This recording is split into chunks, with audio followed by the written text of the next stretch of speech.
नाज़रीन, शहीद बेनज़ीराबाद बेरो टाइम से गॾु आऊं जो मेज़बान ज़ुल्फ़कार ख़ासकेली। अॼु असां शहीद बेनज़ीराबाद बेरो टाइम में जेकी नवाब शाह जी वॾे में वॾी PMC अस्पताल आहे, जेका केतिरनि ई सालनि खां वठी मुबैना करप्शन बद इंतज़ामीअ जे करे उते मरीज़नि खे इलाज जूं सहूलियतूं ॾियण में मुकमिल तौर ते नाकाम थी वई आहे। ऐं जेकी PMC अस्पताल आहे उहो इलाज घर बजाए अज़ाब घर बणिजी वई आहे। उते न एक्सरे मशीन, न MRI, न CT स्कैन, कंहिं बि क़िस्म जी का बि सहूलियत मौजूदु न आहे। जेके वॾा डॉक्टर्स आहिनि या जेके वार्ड्स जा इंचार्ज प्रोफेसर आहिनि उहे सरकारी ड्यूटियूं करण लाइ तयारु न आहिनि, जॾहिं त जेके सैकड़ाट डॉक्टर्स आहिनि, पैरामेडिकल स्टाफ आहे, उन जे रहम करे त इहे अस्पताल छॾियलु आहे। जेतोणीक अज़रा पेचो हितां जी सूबाई वज़ीर सिहत रही, पर उन जे बावजूदि बि अस्पताल में कंहिं बि क़िस्म जी बहितरी न अची सघी।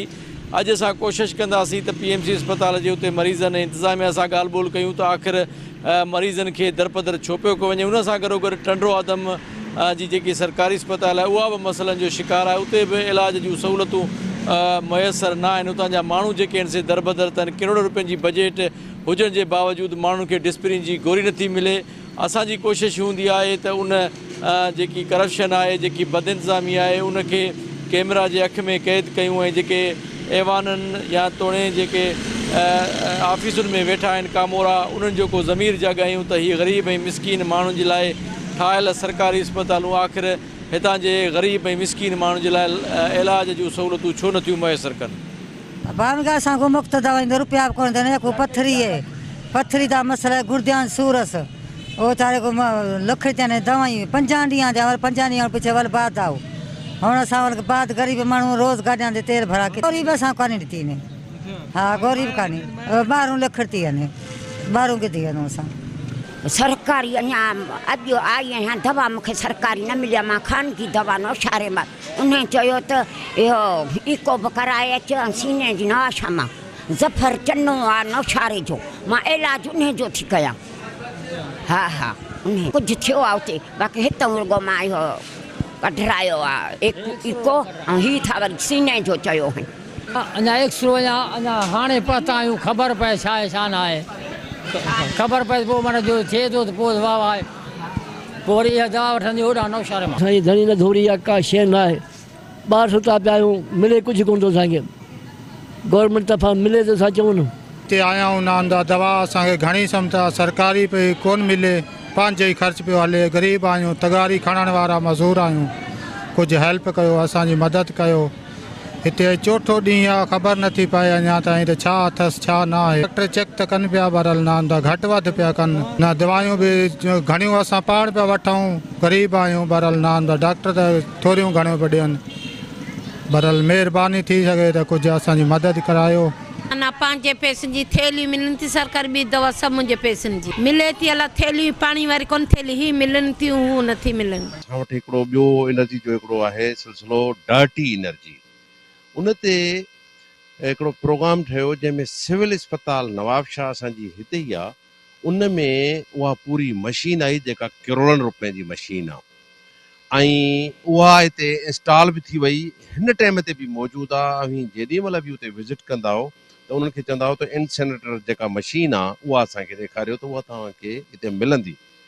पर वॾी सितम ज़रफ़ी आहे, पोइ असीं उन्हनि में इदारनि जी सुस्ती चऊं, काहली चऊं, नाहली चऊं या करप्शन आहे, त हाणे हिन टाइम ते उनखे 2 खां 3 शयुनि जी ज़रूरत आहे। जेके मूंखे ख़बर पई त जंहिं टाइम ते हुनखे हिकु गैस जो ईंधन खपे थो, त जंहिं ते हू हलंदी ऐं हू किचिरो जेको आहे उहो बर्न कंदी, उन बर्न सां एनर्जी पैदा थींदी। त उन में हिकु लाइट जो इशू आहे, हिकु गैस जो इशू आहे, ऐं हिकु पाणीअ जो इशू आहे, जेके लोकली आहिनि उहे हल थी सघनि था। उन जे लाइ गैस जे हवाले सां मां पाण बि उन्हनि खे विज़िट कई त बा अहिड़े हिन मशीन खे, अहिड़े हिन प्रोजेक्ट खे, ऐं जॾहिं अस्पताल खे तव्हांखे मिलियो आहे त हिनखे फुली यूटिलाइज़ कयो। पर अफ़सोस इहो आहे त उते केर बि हिनखे ऑन करण लाइ तयारु कोन्हे को। ऐं उहो जेको हिकिड़ो प्रोजेक्ट आहे जेको गवर्नमेंट ऑफ सिंध खे स्पेशली मिलियल आहे, जंहिंमें स्टार्ट हिते थियो आहे कराचीअ में, उहो फंक्शनल थी वियो आहे। नवाब शाह में उहा मशीन आहे, उहा अॼु ॾींहं ताईं न हली आहे, जंहिंजे करे हिते हिकु त असां वटि पॉल्यूशन जो वॾो मसइलो पियो थिए, ऐं ॿियो जेका एनर्जी मिलणु खपे उनजे करे उहा बि न पई मिले। सो इहे सम शयूं आहिनि जेके मां आइडेंटिफाई कराइण थो चाहियां त हिन मीडिया जे तवसु सां त मन इहो असांजो आवाज़ उते वञे त इहे शयूं फंक्शनल थींदियूं त जेको असीं रोज़ कयूं था, राड़ा कयूं था त यार एनर्जी जा क्राइसिस, त अलाए हिन मां ई असांखे केतिरी एनर्जी मिली सघे थी। शहीद बेनज़ीराबाद ज़िलो जेको आहे उहो शहीद राणी मोहतरमा बेनज़ीर भुट्टो जे नाले ते ही ज़िलो क़ाइमु थियल आहे ऐं सदर पाकिस्तान आसिफ अली ज़रदारी जो ही ज़िलो आहे। पर अफ़सोस सां चवणो थो पए त ज़िले नवाबशाह जी सभ खां वॾी हॉस्पिटल जेका आहे पीपल्स मेडिकल हॉस्पिटल PMC, उहा हिन वक़्तु तबाही जे किनारे ते पहुची चुकी आहे। PMC जूं जेके करोड़े रुपयनि सां मशीनरियूं आहियूं उहे मशीनरियूं तबाह थी चुकियूं आहिनि ऐं PMC में जेको माण्हू इलाज लाइ वञे थो उन जो हशर इहो आहे त उते हिकिड़ी रुपए जी जेका गोरी आहे उहा बि हाणे PMC में नथी मिले। PMC में हिकिड़ो गठजोड़ करे करप्शन जो ज़रियो बणायो आहे PMC खे। PMC अस्पताल में नवाबशाह जे माण्हुनि खे का बि सहूलियत मुहैया थियल आहे, MRI मशीन न आहे, असांजी जेके लेबॉर्ट्रीज़ आहिनि उहे लेबॉर्ट्रियूं तबाह कयूं आहिनि एतिरे हद ताईं जो PMC जी लेबॉर्ट्री मां जेकॾहिं हेपाटाइटिस जी जेका टेस्ट आहे उहा करायूं था ऐं ॿाहिरि वञी करायूं था त हू हुतां पॉज़िटिव थी अचे, ॿाहिरि नेगेटिव थी अचे। माण्हुनि खे मारण जे लाइ ई अस्पताल में हाणे वेठा आहिनि। असांजो मुतालबो आहे त PMC अस्पताल में जेके बि करप्शन कंदड़ माण्हुनि या इनखे नाहिल जेके माण्हुनि खे हटाए करे हिन अस्पताल खे बहितर खां बहितर बणाए सघिजे। मरी विया आहियूं, इलाज कनि था, वरी दवा लिखी था ॾियनि, 12 लिखी, हाणे असां काॾे वठूं? ग़रीब माण्हू 500 रुपया ॾियारी आहे, असां त ज़ुल्म आहे को न को मालिकी करे असांजी। हिनखे 6 महीना तक़रीबन थी विया आहिनि, 7 महीना अॻे दवा ॿारनि खे वेंदासीं खणी त दवा ॾींदा हुआ शीशो खंघ जो या बुखार जो, हाणे त उहो बि नथो मिले। सफ़ाई सुथराई जी ईअं आहे, बसि किथे कागज़ पिया आहिनि, किथे किन पियो आहे, अॼु बसि हालत लॻी पिया असां ग़रीबनि खे। मच्छर असांखे राति जो पटे थो, न को दवाई आहे न को। नवाबशाह जो अस्पताल में अब ज़ुल्म आहे, न दवाई मिले तो, न छा सरकारी माण्हू वेंदा आहिनि उते ग़रीब दवाई वठण, न दवाई ॾींदा, न छा सिर्फ़ु इन जो बेड फ्री आहे, हिकिड़ो बाथरूम फ्री आहे, ॿियो सभु पैसनि ते, हर हिकु शइ पैसनि ते ॾींदा आहिनि। ग़रीबनि सां ज़ुल्म आहे। हीउ सिंध आसिफ ज़रदारी जो शहरु आहे, हिते ज़ुल्म आहे। माण्हुनि जे लाइ कोशिशि कयो, ग़रीबनि खे इंसाफ़ ॾियो, दवाई मिले सुठो। ग़रीब वेचारा दरपदर थियनि पिया, दवाई वठण जे लाइ परेशान आहिनि। डॉक्टर वरी वेंदा आहिनि पंहिंजो क्लिनिक ते वेहंदा आहिनि, हिते साइन हणी सरकारी अस्पताल में चए असांजो साइन थियो आहे, हाणे वरी वेंदा पंहिंजो क्लिनिक ते, इहो दवाई सभु खणी वञी उते पंहिंजो क्लिनिक ते कपाइनि पिया ऐं ग़रीब मजबूर थी वेचारा दरपदरनि दवाई वठण जे लाइ वेंदा आहिनि अस्पताल ते, दवाई नथो मिले ऐं उन्हनि खे पर्ची लिखी चवंदा वञो उहो फलाणे स्टोर खां दवाई वठो ऐं उन स्टोर जो दवाई बि सरकारी दवाई उते शिफ्ट करे कपाइनि पिया।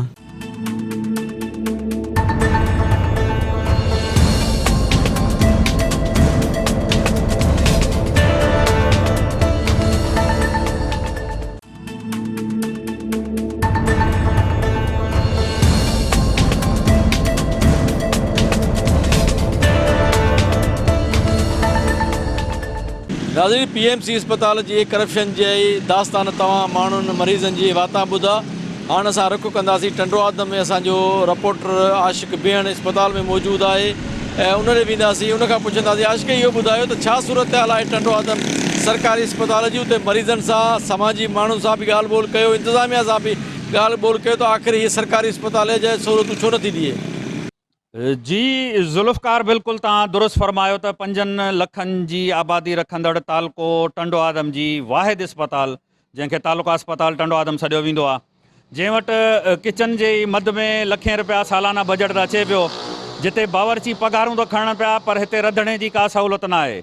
मरीज़नि खे ॾियण जे लाइ दवाऊं त न आहिनि, पर असां हिते किचिरे जे ढेर में 2026 में एक्सपायर थींदड़ दवाऊं जेके आहिनि उहे रिकॉर्ड करे शार्ट वरिता आहिनि। हिते असां MS तालुका अस्पताल टंडो आदम खां बि ॻाल्हायो आहे, जिन जी रिटायरमेंट में बाक़ी 2 महीना अची बचिया आहिनि, जंहिंजे करे तमामु माहौल सुस्त आहे। माज़ी में टंडो आदम जी तालुका अस्पताल 50 डॉक्टर रखंदी हुई, पर हिन वक़्तु टंडो आदम तालुका अस्पताल जे 12 खां 14 डॉक्टरनि जो स्टाफ मौजूदु आहे, जंहिंमें लेडीज़ ऐं जेंट्स ॿई शामिल आहिनि। अफ़सोस जो मक़ाम इहो आहे त गुर्दनि जो वार्ड हुजे या दिलि जो वार्ड हुजे, TB जो वार्ड हुजे या ॿारनि जो वार्ड हुजे, टंडो आदम जो ट्रामा सेंटर चयो या 1112 जी सहूलियत जेका आहे उहा मुयसरु कई वई हुई। ये तमामु तर सहूलियतुनि जा बोर्ड त लॻल असांखे नज़र अचनि पिया, पर अहिड़े क़िस्म जी का बि सहूलियत टंडो आदम जी आवाम खे मुयसरु न आहे। हिकिड़े पासे टंडो आदम जी तालका अस्पताल जे अंदरि मेडिकल सेंटर खे, मेडिकल स्टोर खे क़ाइमु त कयो वियो आहे, पर उन जे पारां आम माण्हुनि जे लाइ 10% या 20% जी कंहिं बि क़िस्म जी का बि सहूलियत मुयसरु न आहे। आम माण्हुनि जो हिते छा चवणु आहे, आम माण्हुनि जा वीचार तव्हांखे वंडरायूं था। MS टंडो आदम तालका अस्पताल जो छा चवणु आहे, उन्हनि जूं ॻाल्हियूं तव्हांखे ॿुधायूं था। पैसा कोन्हे, अटो कयूं, मज़ूरी कयूं, अटो जे खायूं या ॿारनि जो इलाज कयूं, असां वटि कुझु कोन्हे। मज़ूरी कंदा आहियूं, पंहिंजो नंढड़े खे बुखार इहो वात में पाणी थो अचेसि, वात पची पियो आहे। डॉक्टर चए थो असां सरकारी दवा कोन्हे, ॿाहिरि जी वठी वठि, पोइ हाणे मजबूरी पर्चो ई मोट पियो, हर को भले दुनिया ॾिसे, ॿियो छा कयूं। मज़ूरी कंदो आहियां टंडो आदम ख़ालिद शेख वटि, ठेकेदार असांजो, पर हुन वीचारे वटि कमु कोन्हे, असां घर वेठा अला मालिक हाणे छा कयूं। वोट त PP खे ॾिनासीं, ॿियो छा कयूं हाणे। मुतालबो कुझु ग़रीबनि जो सहार लहो, हाणे छा कयूं। महांगाई चोट ते, पेट्रोल 250-300 रुपया लीटर, केॾां वञूं असां। पोइ असां ग़रीब वॾनि खे असांजी उमेद आहिनि। हिते ग़रीब आवाम जेॾी महिल बि जॾहिं बि आई आहे, ग़रीब आवाम हिते छाजे लाइ ईंदी आहे त असांजे लाइ को वार करे, पर हिते सरकारी अस्पताल हूंदे बि केरु वार नथो करे। ॿाहिरि दवा ववा त कुझु बि न, हिकिड़ी जेॾी महिल बुखार हुजे, पेट में सूर हुजे, हिकिड़ी दवा ॾींदा, बसि उहा चवंदा तव्हां इहा वञी खाओ, एंटीबायोटिक वग़ैरह दवा ॾेई ॾींदा, ॿी का बि शइ कान्हे का, ॿी सॼी ॿाहिरि जी लिखी ॾेई ॾींदा। बाक़ी हिते अचे माण्हू ग़रीब आवाम छाजे लाइ थी, इन लाइ थी अचे त असांजी बि असां कुझु तहफ़ुज़ थी वञे हिते, पर सरकारी अस्पताल में का बि अहिड़ी शइ सहूलियत मुहैया नथी करे ॾिनी वञे। हिकिड़ो मसाइल त आहे कोन, कई मसाइल आहिनि, आवाम जूं कई दफ़ा रड़ियूं आहिनि, कई दफ़ा हिते अचे थी आवाम अचे थी, उहा ॿुधाए थी त असां अंदरि अचूं था डिलीवरीअ जे हिसाब सां, त अंदरां असांखे जेको आहे डॉक्टराणियूं इहो चवंदियूं आहिनि हिते सहूलियत मौजूदु कोन्हे, वञो प्राइवेट अस्पताल में, असां उते अची करे तव्हांजो ऑपरेशन करियूं था, उते सहूलियतूं मौजूदु आहिनि, हिते सहूलियतूं मौजूदु आहिनि। छाजे करे हिते सहूलियत मौजूदु कोन्हे, हिते गुर्दनि जो वार्ड बंदि लॻो पियो आहे, हिते जेकर एम्बुलेंस जी का सहूलियत कान्हे का, हिते जनरेटर आहे त जनरेटर में फ्यूल कोन्हे को, जनरेटर बंदि आहे। चवण जो मक़सदु सभिनी खां जंहिंखां पुछो त अंदरि जा माण्हू, स्टाफ जा माण्हू चवंदा असां वटि सहूलियतूं मौजूदु आहिनि। सहूलियतूं उन्हनि खे ॾींदो केरु आहे, इहा त ख़बर कान्हे सहूलियत किथां ईंदियूं आहिनि, ऐं हीअ पोइ छाजे करे तव्हां ईअं कनि, जेकर अचे थो हिननि वटि, जेकॾहिं सहूलियतुनि जो फंड अचे थो, वञे किथां थो इहो। ग़रीब वेचारा ॾुथड़ा पिया, अंदरि दवाऊं मिलनि कोन थियूं उन्हनि खे, हू चवंदा असां वटि दवाऊं कोन्हे को। साम्हूं वारे मेडिकल स्टोर तां, साम्हूं वारे मेडिकल स्टोर वटि अलाए छा कहिड़ो का हुननि वटि जादुई सुनहरी आहे या छा आहे जो हुननि वटि मिले थी, ऐं हिन वटि अंदरि मिले कोन थो। हिन जो सॼो सिस्टम वञे किथां पियो, का सम्झ में ॻाल्हि कान थी अचे। ख़ुदारा ही ग़रीबनि जी अस्पताल आहे, हिन खे त घटि में घटि ग़रीबनि ते रहम करियो। ग़रीब किथां वेंदा वीचारा, ग़रीबनि वटि खाइण लाइ हिकिड़ो किलो अटो कोन्हे को, उहे वञी किथां महांगा इलाज कराइनि। तंहिं करे आउं हथ ॿधी थो उन गवर्नमेंट खे अर्ज़ु थो करियां, सिंध गवर्नमेंट खे, त ख़ुदारा हिननि ते नज़र विझी वञे, ऐं हिन खां पोइ ग़रीबनि खे सहूलियत, छाजे करे ही ग़रीबनि जी अस्पताल, हिते ग़रीबनि जा ॿार वञी करे अमीरनि जे अस्पताल में, वॾी अस्पताल में पुॼी नथा सघनि, त ख़ुदा जे वास्ते हिन ग़रीबनि ते रहम करियो, रहम। हुकूमत का मुतालबो आहे त हिन खे जल्द खां जल्द आवामी सहूलियतूं कयूं, उन्हनि दवाऊं ॾिनियूं वञनि अहिड़े हिसाब सां। लाइट नहीं है, अगर कोई बाहर से गरीब मस्कीन को एक्सरे के लिए, कोई अल्ट्रासाउंड के लिए आता है तो उसके लिए वो तहफ़्फ़ुज़ नहीं है, तो इसका तो फ़ायदा नहीं है अस्पताल का। सही अस्पताल में तो हर चीज़ आले नाल होना चाहिए, गवर्नमेंट का अस्पताल है, इसमें हर चीज़ होनी चाहिए। हमारे कहने का मकसद ये कि ये गरीब बेचारे मजदूर आते हैं, ये कहाँ जाएंगे, गांव से, गोठों से, बराड़ियों से जो बीमार शिमार वापस। अब इधर लगाओ साहब, ये पट्टी कराने आए बाबा जी, ये पट्टी कराना टंग तुझे वठी जी डॉक्टर पे जाए, पर टंग तुझे वठी जी हालत तुझी ख़राब है, पोइ तव्हां डॉक्टर जया जाओ, यही तो हालत। बुनियादी तौर ते असीं जंहिं हिते ख़िते में या जंहिं इलाइक़े में स्टेट में रहूं था, उते असां ॻाटे टोल टैक्स भरियूं था। उन ॻाटे टोल टैक्स भरण खां पोइ बि असांखे हिकिड़ी 10 रुपए 5 रुपए हिकिड़ी तालका अस्पताल मां सिरिंज बि कान थी मिले। सम्झ में ॻाल्हि कान थी अचे त हीअ हेॾी सारी बजट जेका अचे थी त उहा वञे किथां थी। दवा 100 ॿार जूं लिखनि था, ऐं उनखां बाद में ॿियो वॾो अलमियो हिते आहे त आचर ॾींहुं वञो त डॉक्टर साहिबान मोकल थिया आहिनि। छा अस्पतालुनि में का मोकल थींदी आहे छा? हिते अलमियनि ते अलमिया आहिनि। कॾहिं ट्रामा सेंटर बंदि पियो आहे, गुर्दनि जो वार्ड फंक्शनल कोन्हे को, कंहिंखे दवा कान थी मिले, खंघि जो सीरप आहे उहो हिकिड़ो कंहिंखे ॾेई छॾनि था, का पैरासिटामोल का टेबलेट ॾेई छॾियूं, बाक़ी ॿियो कुल ख़ैरु लॻो पियो आहे। असीं वस वारनि खे इहो अर्ज़ु कंदासीं त असीं पढ़िया लिखिया माण्हू असीं वरी बि एहतिजाज कंदासीं, असां में न को जहिड़ो न को लठ विढ़णु, असीं एहतिजाज कंदासीं त महिरबानी करे तालका अस्पताल खे तव्हांजे अपग्रेड कयो आहे, ऐं हेॾे वॾे किलेबर जी अस्पताल आहे, पूरे तालके खे कवर करे थी, हज़ारे माण्हू डेली जी OPD थिए थी, उते उन्हनि खे को बि लाभ त कोन थो मिले, न को ऑपरेशन को सही माना में थिए थो, न कंहिंखे का दवा मिले थी, न कंहिंजो को एक्सरे थिए थो, न को का शइ कान करे, जनरेटर ख़राबु आहे। ॿिया हिते मसइलनि ते मसइला आहिनि, अलमियुनि ते अलमिया आहिनि। वस वारनि खे इहो ई अर्ज़ु आहे, गुज़ारिश आहे, ॿाहूं ॿधी अर्ज़ु कंदासीं त महिरबानी करे या हिन तालुका अस्पताल खां असीं जेको आहे सो पंहिंजे हॉस्पिटल में जेतिरी बि असांखां मुमकिन थिए थी असीं ग़रीबनि जी मदद करियूं था, हेल्प करियूं था। हिते अलहमदिल्ला असां वटि ऑपरेशन बि थींदा आहिनि, नॉर्मल डिलीवरीज़ थींदियूं आहिनि ऐं पेशेंट इंडोर बि थींदा आहिनि, उन्हनि खे सर्विसिस बि ॾींदा आहियूं। काफ़ी कोशिशि कंदा आहियूं त असीं ग़रीबनि जी सपोर्ट करे सघूं, पर असां वटि इशूज़ आहिनि। असां वटि काफ़ी जेको आहे सो बजट जी शार्टेज आहे ऐं ॿियो असां वटि कंसल्टेंट डॉक्टर्स, स्पेशलिस्ट डॉक्टर्स, उन्हनि जी कमी आहे। HR जे मेडिकल ऑफिसर मेल स्पेशली उन्हनि जी असां वटि शार्टेज आहे।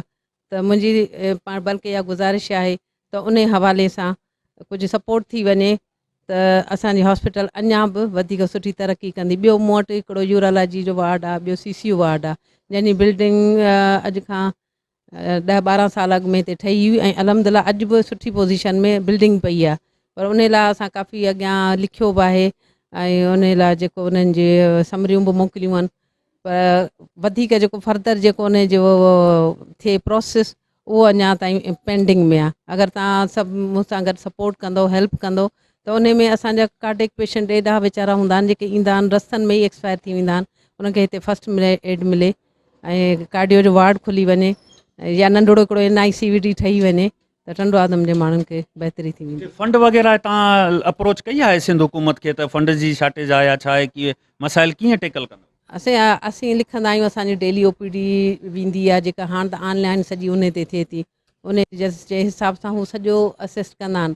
हाणे हिन साल बि असांखे चयो हुउमि त नेक्स्ट जेको बजट ईंदो हाणे ॾिसूं असांखे केतिरो था वधाए ॾियूं। नाज़रीन, ही तव्हां नवाबशाह PMC अस्पताल जे जेके तबाहीअ जा मंज़र आहे उहा तव्हां कैमरा जे अख में ॾिसण सां गॾु उतां जे माण्हुनि जो, उतां जे मरीज़नि जो जेकी ॻाल्हियूं उहे ॿुधियूं। माण्हू ऐं मरीज़ वीचारा दरबदर चवंदा असां तमामु बेपोच ऐं बेसहारा ग़रीब ऐं मिसकीन माण्हू आहियूं जेके ख़ानगी अस्पतालुनि में इलाजु नथा कराए सघूं। उन जे करे सरकारी अस्पतालुनि जो रुख़ कयूं था। हुकूमत जूं कूड़ियूं दवाऊं आहिनि त माण्हुनि खे सिहत जूं सहूलियतूं मुफ़्त फ़राहम कयूं थियूं वञनि, पर उते कंहिं बि क़िस्म जी का बि इलाज जी सहूलियत मुयसरु न आहे। सिर्फ़ु बिल्डिंगूं अस्पतालनि जूं नज़र ज़रूरु अचनि थियूं, बजाए जो उते इलाज जूं सहूलियतूं हुजनि। अहिड़ी रीति टंडो आदम बि सरकारी अस्पताल तबाहीअ जे किनारे ते पहुतल, उते बि कंहिं बि क़िस्म जी का बि सहूलियत मौजूदु न आहे। जेतोणीक इक़्तिदार में वेठल माण्हू या जेके हिननि सीटुनि ते वेठा आहिनि उहे जेकॾहिं हीउ प्रोग्राम ॾिसनि था त यकीनन PMC अस्पताल नवाबशाह ऐं टंडो आदम सरकारी अस्पताल जो दौरो ज़रूरु कंदा। घटि में घटि जेके डिप्टी कमिश्नर साहिब आहिनि या कमिश्नर साहिब आहिनि उहे उन्हनि ज़िलनि में रहनि था, पर उनजे बावजूदि उहे उते अस्पतालुनि में विज़िट करण जी गवारा बि नथा कनि, जंहिंजे करे इहे अस्पताल करप्शन जो गढ़ बणियल आहिनि। अॻे प्रोग्राम लाइ पंहिंजे मेज़बान ज़ुल्फ़कार ख़ासि कंदा इजाज़त लाइ निकिर।